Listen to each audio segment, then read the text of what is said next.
ఒకరోజు యేసుప్రభువు దేవుని రాజ్యమును గురించి ప్రజలకు బోధిస్తూ రోగులను స్వస్థపరుస్తూ ఉండెను. ఆయన మాటలు వినడానికి సుమారు 5,000 మంది పురుషులు, స్త్రీలు, పిల్లలు తప్ప ఆయనను అనుసరించారు. సాయంత్రం అయ్యేసరికి ప్రజలకు ఆకలి వేసింది. అప్పుడు శిష్యులు యేసుతో ఇలా అన్నారు: ప్రభువా, ప్రజలను గ్రామాలకు పంపుదాం, వారు తినడానికి ఆహారం కొనుగోలు చేసుకుంటారు. అప్పుడు యేసు ఇలా చెప్పాడు: వారికి మీరు తినడానికి ఇవ్వండి. శిష్యుల దగ్గర ఉన్నది చాలా తక్కువ, 5 రొట్టెలు మరియు 2 చిన్న చేపలు మాత్రమే. అవి ఒక చిన్న బాలుడి దగ్గర ఉన్నవి. యేసు చేసిన అద్భుతం.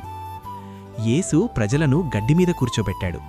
ఆయన రొట్టెలు మరియు చేపలను తీసుకుని పరలోక తండ్రికి కృతజ్ఞత చెప్పి ఆశీర్వదించాడు. తరువాత శిష్యులకిచ్చాడు. శిష్యులు ప్రజలకు పంచారు. అద్భుతంగా అందరూ తిన్నారు. అందరూ తృప్తిగా తిన్న తరువాత కూడా 12 గంపలు మిగిలాయి. ఈ కథ మనకు నేర్పేది: చిన్నదైనా దేవుని చేతిలో పెద్ద ఆశీర్వాదమవుతుంది.